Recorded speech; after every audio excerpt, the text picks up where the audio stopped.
Alors, formule numéro 4 dans la liste des formules complexes du document 98-35, ce sont les clauses, et plus particulièrement les clauses relatives.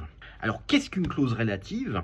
En gros, c'est tout ce qui peut se traduire en français avec dont, avec laquelle, avec lequel, pour laquelle, avec lesquels, etc. Donc, tout ce qui nous permet de varier l'ordre des éléments dans une phrase donnée.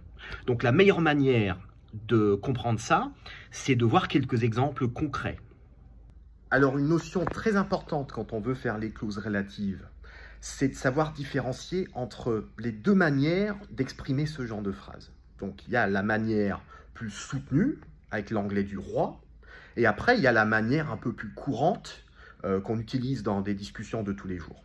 Donc, la meilleure manière de faire ça, c'est de faire une illustration visuelle.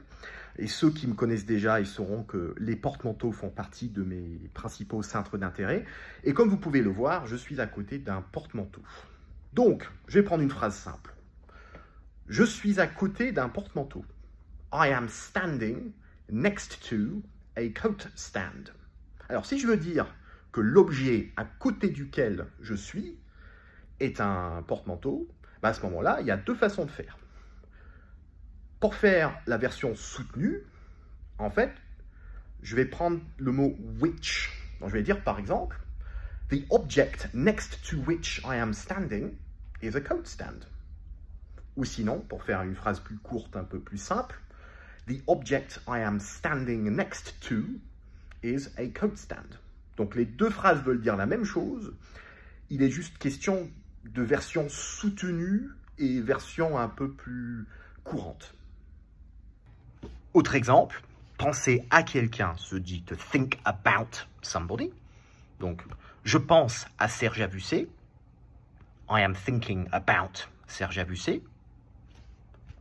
Le pilote auquel je pense s'appelle Serge Avussé. Encore une fois, j'ai deux manières de faire, deux façons de faire. The pilot about whom I am thinking is called Serge Avussé. Voici la version un peu plus soutenue. Ou sinon, the pilot I am thinking about is called Serge Avussé. Donc la version un peu plus courante. Sinon, regarder quelque chose, to look at something. Donc, je regarde un dash 8. I am looking at a dash 8. Ou sinon, l'avion que je regarde s'appelle un dash 8. The aircraft at which I am looking is a dash 8. Donc ça, c'est la version soutenue. Ou sinon, the aircraft I am looking at is a dash 8. Sinon, adhérer à une idée, to lend your support to an idea. Donc, par exemple, l'installation d'un pélicandrome sur la Côte d'Azur est un projet auquel tout Canadair. Installing a pelicandrome on the Côte d'Azur is a project to which all of Cannes lends its support. Ou alors, installing a pelicandrome on the Côte d'Azur is a project all of Cannes lends its support to. Sinon, se vanter de quelque chose. To boast about something. Par exemple, je ne me vante jamais de mon transpondeur parce que je suis bien trop modeste. I never boast about my transponder because I'm too modest.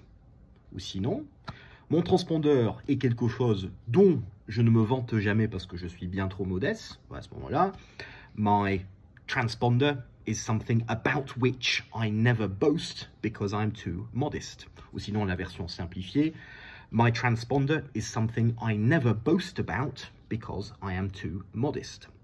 Voilà donc quelques exemples de comment manier les clauses relatives, donc la formule complexe numéro 4 de la liste officielle du document 98-35. Retrouvez l'intégralité des exercices niveau 5 sur lingaero.com/niveau 5. J'espère que cette vidéo vous a plu. Bon vol à tous et à très bientôt. Au revoir.